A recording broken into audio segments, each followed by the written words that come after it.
Bonjour, bienvenue chez nous. À 125 et après, on essaye toujours de faire comprendre que se sortir des violences, se sortir des traumas, c'est une question d'énergie. Qu'on est plus forte quand le corps est plus fort et que tout part de l'intérieur, quel que soit l'immense chantier des travaux qu'on a à accomplir pour réinventer nos vies. Et donc à 125 et après, on a décidé de rentrer au cœur du problème et de vous apprendre à vous défendre pour vous sentir plus forte et pour ne plus avoir peur. Donc, on commence une série, un programme qu'on a appelé Mission Forteresse, pour être votre propre forteresse. Et pour ça, j'ai l'immense joie de vous proposer une collab de self-défense avec une association complètement dingue qui s'appelle Krav Maga Women's Protect.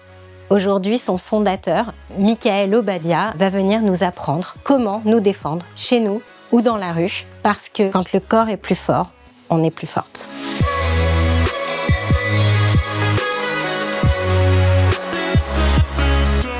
Alors, ce qui va être très important, c'est déjà de comprendre quelles sont les parties de nos corps les plus fragiles et donc celles qu'il faut protéger si on nous attaque. En priorité, oui, effectivement, les parties les plus fragiles, bien sûr, les yeux, un des seuls organes du corps humain qu'on ne peut pas muscler, la gorge, pour tous les coups au niveau de la trachée respiratoire et les étranglements. Et aussi, les hommes ont une faiblesse qu'il faut utiliser pour les femmes sur les parties génitales. Mais pour cette partie-là, il faut donner le coup d'une certaine manière.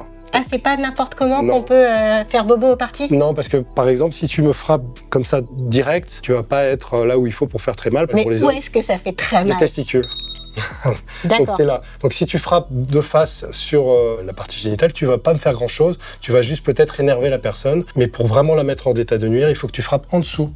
Et c'est pour ça que les coups de genoux sont très intéressants, très efficaces, parce que souvent ils remontent et ça remonte en dessous et ça fait très très mal. D'accord. Alors par exemple, si tu dois donner un coup de pied, tu peux essayer. J'ai une coquille. D'accord. Donc là, en fait, si je fais comme ça sert à rien. Ça sert à rien du tout. Alors que si je fais comme ça, bam, Voilà. et je te les soulève bien mais là, là, tu comme remarques ça. que voilà, tu me soulèves bien exactement les parties. Par contre, tu pourrais frapper un petit peu plus loin en frappant un coup de pied. Par contre, Là, comme voilà, ça. Voilà, exactement. Voilà. Tu vas Si frapper. il a une coquille, hein. Oui, j'ai une coquille, voilà. tu peux y aller, C'est mais pour pas ça à que fond j'y quand vais. même. En fait, tu sais que cet organe-là, il devrait être normalement chez l'homme à l'intérieur du corps. Mais pour une question de température, que ce soit 37 degrés pour les spermatozoïdes soit viable, il est sorti et donc c'est comme si tu as un organe qui est sorti, quoi. Donc c'est hyper douloureux, il n'y a pas de protection, il n'y a rien. Donc, si je veux mettre un homme hors d'état de nuire, je dois toucher par en dessous, parce qu'en fait, devant, il y a la verge, et les testicules, elles sont derrière la verge. Donc, si je tape là, je touche le zizi. Voilà. Et si je veux toucher les coucougnettes, c'est par en dessous. Alors, et vas-y. tu m'as expliqué qu'il fallait que Retrousse tes doigts de pied je dans ta retrousse chaussure. les doigts de pied. Et tu passes bien D'accord ? par en dessous. Et là, bam, Voilà, en fait. exactement. Voilà. Hop, boum. Et comme ça. l'avantage de viser cette partie-là, c'est que tu n'as pas besoin de beaucoup de force. Tu n'as pas Oui. besoin de mettre énormément d'énergie. Il faut juste, tu vois, relâcher le tibia. Tu Ok. n'as pas besoin de mettre... Voilà, exactement. Non, mais tu vois, j'arrête. Merci beaucoup, Ouais. j'apprécie. Et je tiens à dire, parce que encore une fois, on est là pour se défendre, on n'est pas là pour défoncer quelqu'un en compétition. Vous avez réussi à immobiliser quelqu'un. Il a mal, il est au sol. Vous ne l'achevez pas, vous vous barrez, vous appelez la police. Exactement. Parfois, il est nécessaire de donner plusieurs coups parce qu'un coup ne suffit pas pour pouvoir avoir le temps de partir, de s'enfuir. Donc, parfois, c'est un enchaînement de 2-3 coups. Ok, il y a un autre truc aussi qui était super important. En tout cas, moi, quand je faisais des sports de combat, c'est important. On veut toujours donner des coups de poing, mais on met pas toujours bien le pouce dans le coup de poing. C'est-à-dire qu'en gros, ça, c'est pas bien. Non, c'est pas terrible. Alors en self-défense, on sait par rapport au sport de combat, de compétition, qu'on n'a pas de protection.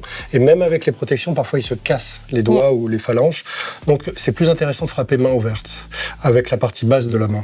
On est sûr de ne pas se blesser et en plus on a plus de surface. L'avantage supplémentaire, c'est qu'il y a un doigt dans l'œil qui peut passer aussi. Donc c'est toujours intéressant. En self-défense, oui, exactement. Je vais quand même préciser qu'un coup de poing, on met le pouce en dessous. Si jamais vous mettez votre pouce à l'intérieur, vous le cassez quand vous donnez un coup.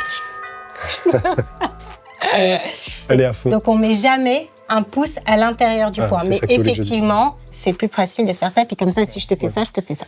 Et éventuellement, tu peux aussi mettre les doigts dans les yeux. Dans le nez, alors tu peux mettre soit les doigts directs dans les yeux, soit frapper et en même temps relâcher tes doigts et puis toucher les yeux. Et par contre, c'est vrai que la main, le pouce, il est sur l'extérieur et il faut avoir un alignement entre le. Exactement. Parce que si tu frappes comme ça, tu peux te faire très mal. Tu vois. Voilà. Mieux vaut frapper main ouverte. Main ouverte. Voilà pour cet épisode. Il y en a plein d'autres. Donc, je vous invite à les regarder, à les re-regarder, à vous entraîner chez vous, dans la rue, dans les toilettes, quand vous pouvez, quand on vous voit pas. Et à très bientôt. Voilà. Un petit peu moins fort, s'il te plaît. Merci. Elle m'éclate carrément les cacahuètes. Non, ça va.